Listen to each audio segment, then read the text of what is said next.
I decided to leave my job due to my pregnancy.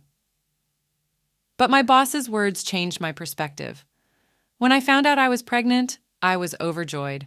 The little plus sign on the test brought tears to my eyes, and I immediately imagined all the wonderful moments ahead. The first kicks, decorating the nursery, and eventually holding my baby in my arms. However, as the initial excitement settled, anxiety crept in. My job as a marketing manager was demanding, with long hours and constant deadlines. Balancing work and a baby seemed impossible. One evening, as I sat at my desk staring at yet another looming deadline, the decision hit me. I needed to leave my job.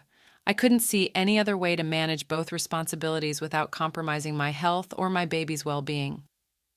The next morning, with a heavy heart, I requested a meeting with my boss, Mr. Anderson. Mr. Anderson was a stern but fair man. He had a reputation for being tough but supportive, and he had always valued my work. As I walked into his office, my palms were sweaty and my heart raced. I had rehearsed my speech a dozen times, but now, standing in front of him, words seemed to escape me. "Mr. Anderson, there's something important I need to discuss with you," I began, my voice trembling slightly.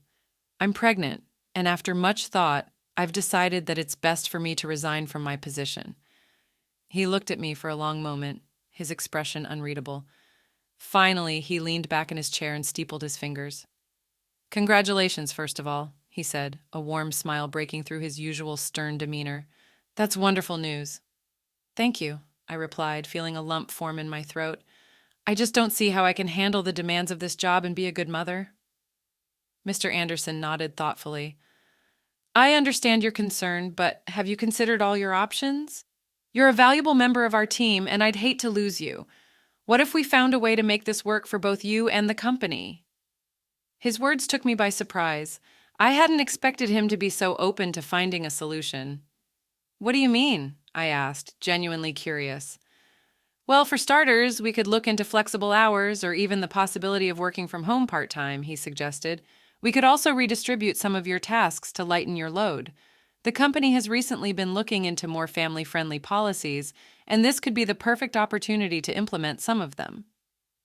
I felt a glimmer of hope. "You'd be willing to do that for me?" "Absolutely," Mr. Anderson said without hesitation. "You've been with us for years, and your contributions have been invaluable. The least we can do is support you during this important time in your life." Tears of relief welled up in my eyes. I had been so focused on the challenges that I hadn't considered the possibility of support from my workplace. Mr. Anderson's willingness to accommodate my needs changed everything. Over the next few weeks, we worked out a plan that allowed me to stay with the company while preparing for motherhood. My hours became more flexible, and I was able to work from home several days a week. Tasks were delegated, and the team was incredibly supportive. As my pregnancy progressed, I felt a renewed sense of balance. I could attend prenatal appointments without the stress of missing work, and I had time to rest when needed. Most importantly, I felt valued and understood.